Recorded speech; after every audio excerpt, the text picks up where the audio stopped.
The City of Wisconsin Rapids' new dog park unveiled its name and opened to the public on October 11th of 2023.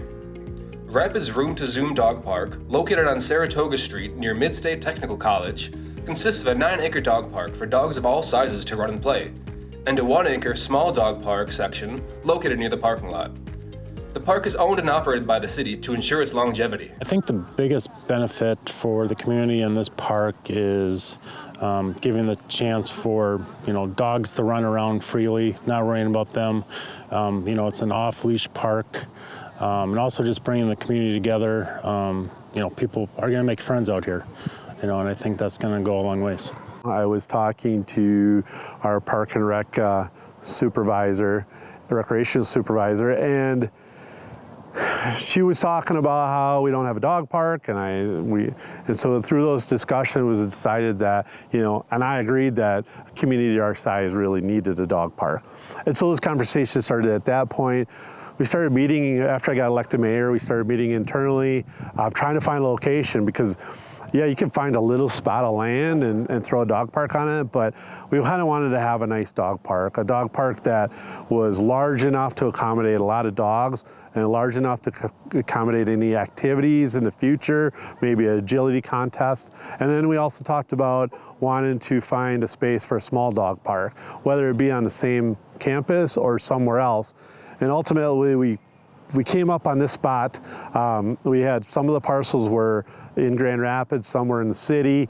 The whole center area where we have green grass was a thick, gnarled windfall of trees that you couldn't walk through. And so once we determined that we got permission and agreement that this would be the location for the dog park, so we decided that we had to come up with a plan.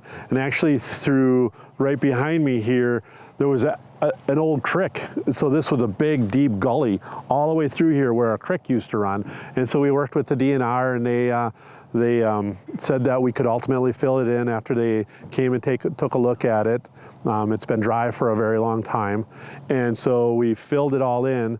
And then with that we were able to create this large dog park and not have that separation of this creek, because we were trying to figure out how do we do a bridge, what do we do?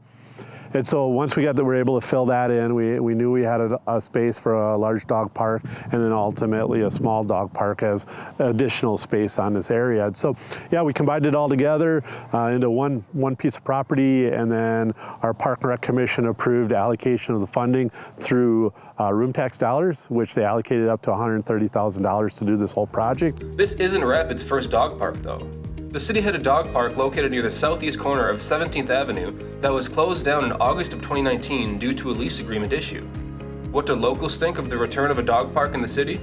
This is somewhere that's close to home for them, where they don't have to travel 20 minutes, 15 minutes even to get out there. Socialization of the pets is so important, and to have it local makes it even better, just because now instead of once a week going to the dog park, we can go 2 or 3 times a week. Before we would go to Rome, we would go all the way to Stevens Point, even sometimes to Standing Rock. A dog park in general, dog park is amazing, being able to socialize your dogs and to socialize also with humans who we all have that common, theme where we live for our dogs day in, and they're the first person we talk to in the morning and the last person that we see at nighttime, in our family anyways. So a place for humans to hang out with their companions is going to be awesome. It's just more fun too than just going for a walk, the same route all the time. You can just come here and let the dog run and still go for a walk. I was thinking when we just came in, this would be great for the kennel club to use for socializing with the dogs and training. So an agility course would be fantastic. Yeah, like wooden setups that don't get ruined in the weather. Weather jumps. He likes to jump. Like bridges, poles, stuff like that.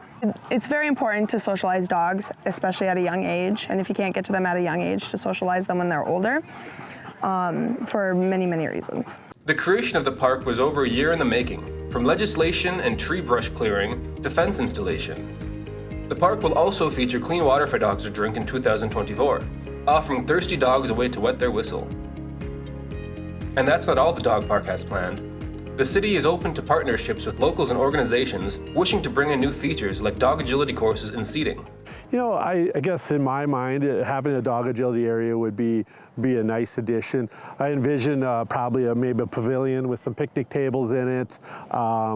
We were talking about planting additional trees, having an asphalt walking path on the inside perimeter of the fencing, because 2 laps around will give you a mile. But if we have an asphalt track, people can bring their strollers in, maybe somebody in a wheelchair, that they will be able to utilize the space much easier and be able to use that track and allow their dogs to run.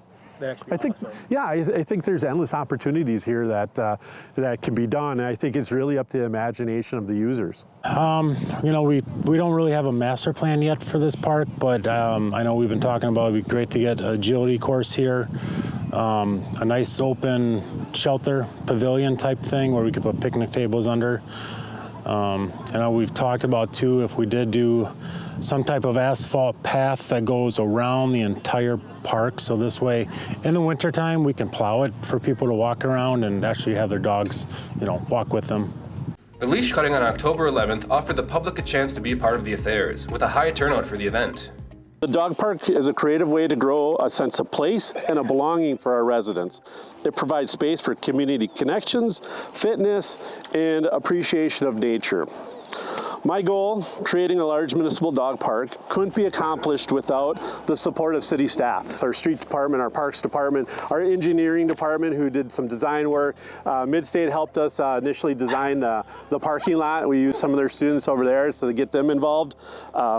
This also wouldn't be possible without our Park and Rec department, or our Park and Rec Commission. Dean Veneman back there, he's the commissioner or the chairman of the commission. They approved allocating room tax dollars to provide the funding for this park, which is nice because no tax levy dollars have been used in this project. Thank you also for the community for your input into this project. You know, we had 296 names suggested. There's a lot of creative names. It was really difficult kind of paring that down to a manageable number, and it was done. And our Park and Rec Commission ultimately chose 3 names, and we did a survey, and I can't remember the exact number of respondents, like 311 responded, and the winning choice had 49% of the votes. And so I want to introduce Patricia Sweet, if she would come up. She was the one who gave the name suggested, and it was ultimately her name that was chosen, which we want to thank you for, and we look forward to coming up and announcing the name that got 49% of the votes. Rapids Room to Zoom Dog Park. Was it the one I picked? To learn more about how to contribute to the dog park, check the city's website. And don't forget to get out and explore the grounds with your 4-legged friend.